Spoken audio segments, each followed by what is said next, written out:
معزز سامعین خطبہ، اللہ سبحانہ و تعالیٰ سورہ اعلیٰ رکو نمبر 1 میں ارشاد فرمایا، بلا شبہ وہ شخص بامراد ہوا جس نے صدقہ عید الفطر ادا کیا اور اللہ سبحانہ و تعالیٰ کا نام یاد کیا اور نماز عید الفطر ادا کیا۔ سامعین کرام، میں نے ابھی جس آیت کی تلاوت کی ہے اس کے متعلق صاحب تفسیر مدارک التنزیل نے حضرت ضحاک رضی اللہ تعالیٰ عنہ سے اس طرح روایت کی ہے کہ فصلہ سے مراد نماز عید پڑھنا ہے، لیکن مفسر علام صاحب تفسیر بیضاوی نے تزکیہ کے معنی صدقہ عید الفطر کا ادا کرنا بیان کیا ہے۔ عربی زبان میں عید کی جمع آیاد آتی ہے جس کے لغوی معنی خوشی کے دن کے ہوتے ہیں۔ نماز عید اور صدقہ عید الفطر کا واجب ہونا تفاسیر متداولہ اہل سنت الجماعت، احادیث صحیحہ، فقہائے ائمہ اربعہ اور اجماع امت سے ثابت ہے۔ عیدین کی نمازیں بھی اپنی ایک جداگانہ تاریخ رکھتی ہیں۔ جس وقت حضرت نبی کریم فخر دو عالم صلی اللہ علیہ وسلم مکے سے مدینہ تشریف لائے تو آپ نے دیکھا کہ اہل مدینہ 2 دن 9 روز اور مہر جان میں لوگوں کو خوشیاں مناتے دیکھا، تو صحابہ انصار سے آپ نے کہا، کیا یہ ان کے 2 دن کیسے ہیں جس میں یہ لوگ خوشیاں مناتے ہیں؟ تو آقائے نامدار احمد مجتبیٰ فخر دو عالم صلی اللہ علیہ وسلم سے انصاری صحابہ نے کہا، یہاں 2 دن لوگ عید مناتے ہیں، ان کا یہ مذہبی تہوار ہے۔ اللہ کے پیارے نبی صلی اللہ علیہ وسلم نے حکم دیا، جس خوشی اور جشن میں خدا کی یاد نہ ہو وہ خوشی کے ایام کیسے؟ پھر آپ نے ارشاد فرمایا، مسلمانوں، اللہ نے تمہارے لیے 2 بہترین دنوں کا انتخاب فرمایا ہے، وہ عید الفطر اور عید الاضحیٰ کا دن ہے۔ آپ نے ذہن انسانی اور فکر اشرف خلائق کے اذہان کی کایا پلٹ کر رکھ دی اور اہل جہاں کو بتلا دیا کہ عیدوں کی اصلی خوشی خدا قدوس کی اجتماعی عبادت میں مضمر ہے، جس کو ہم ایک ہی صف میں کھڑے ہو کر یکساں ضبط و نظم کے ساتھ، بادشاہ ہو کہ غلام، امیر ہو کہ غریب، ادنا ہو کہ دنیاوی اعتبار سے اعلیٰ ہو، ان سارے امتیازات اور انسان کے خود ساختہ حد بندیوں کو مٹا کر سال میں 2 بار عیدوں کے فرائض کو انجام دیتے چلے آ رہے ہیں۔ یہ وہی امتیازی اور بنیادی فرق ہے جو مسلمانوں کو دوسرے اقوام و ملل سے الگ جداگانہ مقام دے رکھا ہے، اور یہی اسلام کا اعجاز ہے۔ اسلامی فقہ کی ساری بنیاد قرآن حکیم اور احادیث نبویہ ہے۔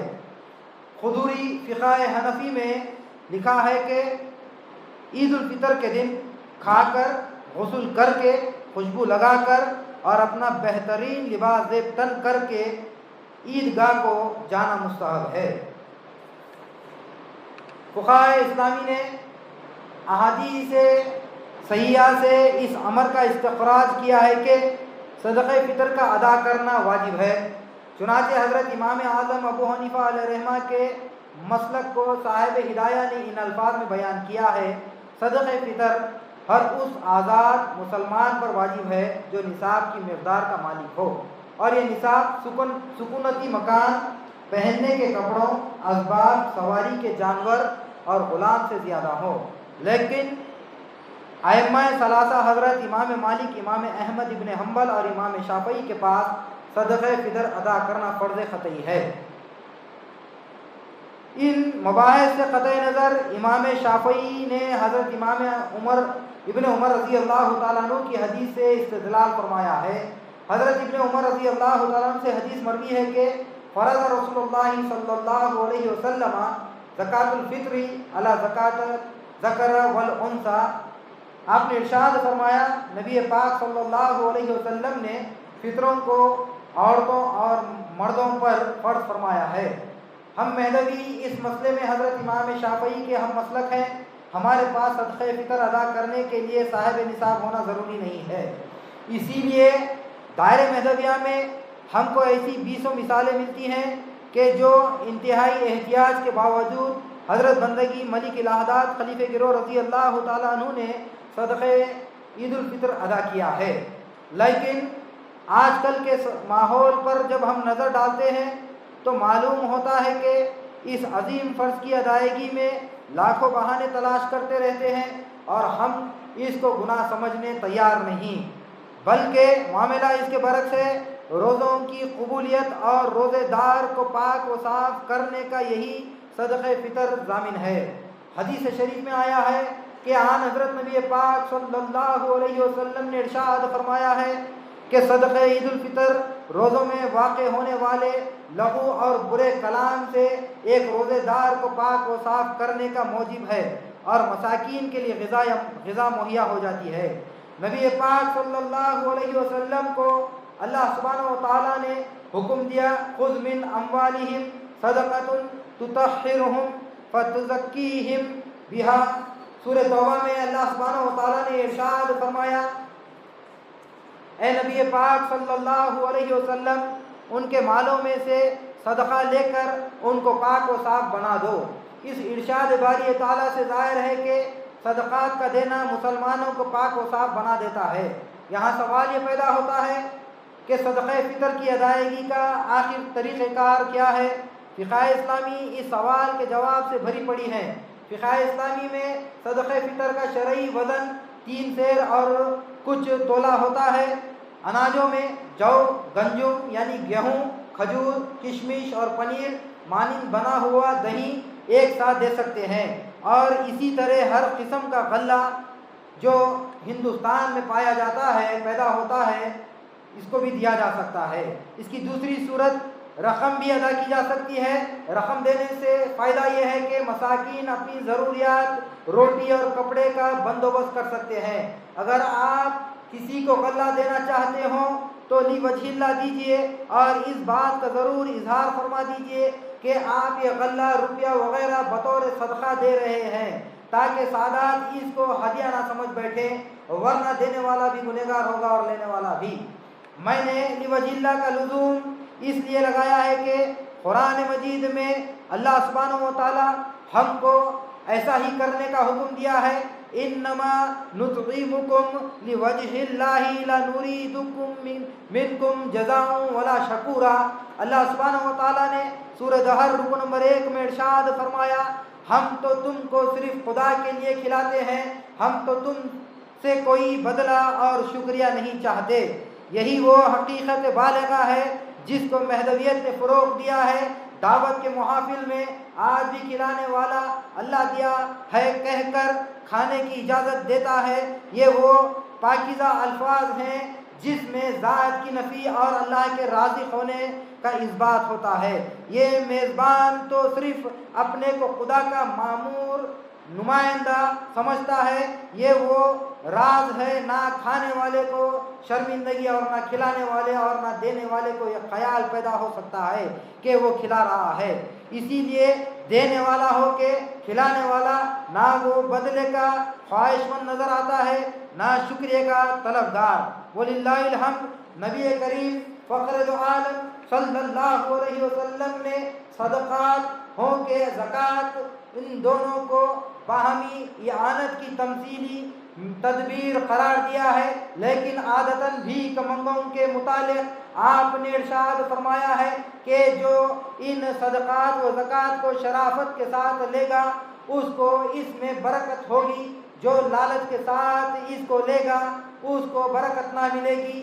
ایک طرف تو آپ نے مالداروں کو یہ تعلیم دی کہ اگرچہ کہ ایک چوہارے کی پھانک ہی کیوں نہ ہو، مسائل کو دے دو، پھر غربا میں جد و جہد کا جذبہ پیدا فرمانے آپ نے یہ بھی ارشاد فرمایا کہ ید اللہ خیر من ید اللہ سفلی، یعنی لینے والے ہاتھ سے دینے والا ہاتھ بہتر ہے۔ اسی ارشاد عالی میں مسلمانوں کو یہ درس ملتا ہے کہ مانگنا عادتاً برا ہے، مجبوری کی حالت میں مباح ہے، وہ بھی صرف برے وقت اور لاچاری کے دور میں۔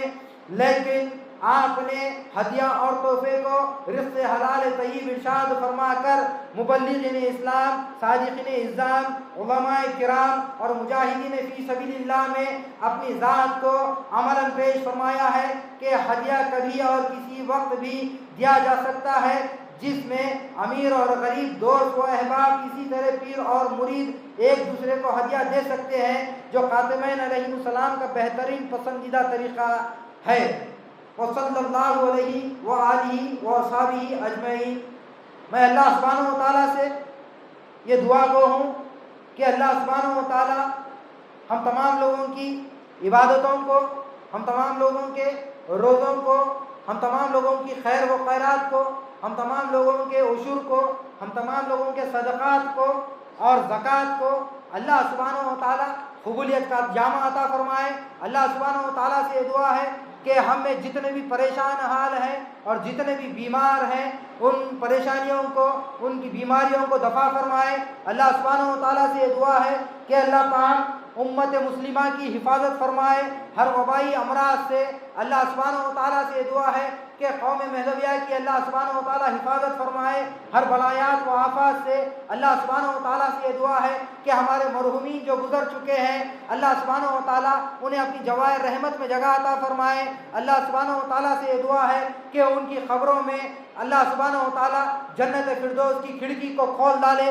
اللہ سبحانہ و تعالیٰ سے یہ دعا ہے کہ اللہ پاک ان کی قبروں کو کشادہ فرما ڈالے۔ اللہ سبحانہ و تعالیٰ سے یہ دعا ہے کہ اللہ پاک ان فلسطین کے جو معصوم مسلمان شہید ہو رہے ہیں، اللہ سبحانہ و تعالیٰ ان کا حامی و ناصر بن جائے۔ اللہ سبحانہ و تعالیٰ سے یہ دعا ہے کہ اللہ پاک ان فلسطین کے مسلمانوں کو اللہ سبحانہ و تعالیٰ ان کی حفاظت فرمائے۔ اللہ سبحانہ و تعالیٰ سے یہ دعا ہے کہ اللہ پاک ہم تمام لوگوں کی آنے والی نسلوں کو تا قیامت تک مہدویت پر دائم و قائم رکھے۔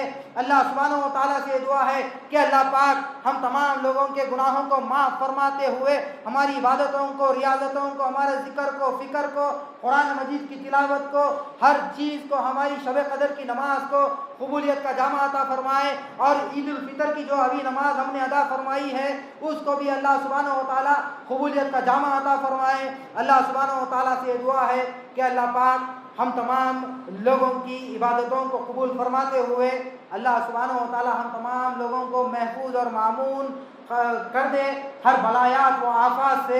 اللہ سبحانہ و تعالیٰ سے دعا ہے کہ اس دار دنیا میں اور آخرت میں اپنے دیدار سے مشرف فرمائے اور ایمان پہ زندہ رکھتے ہوئے ایمان پر خاتمہ بالخیر کرے۔ وآخر دعوانا الحمد للہ رب العالمین۔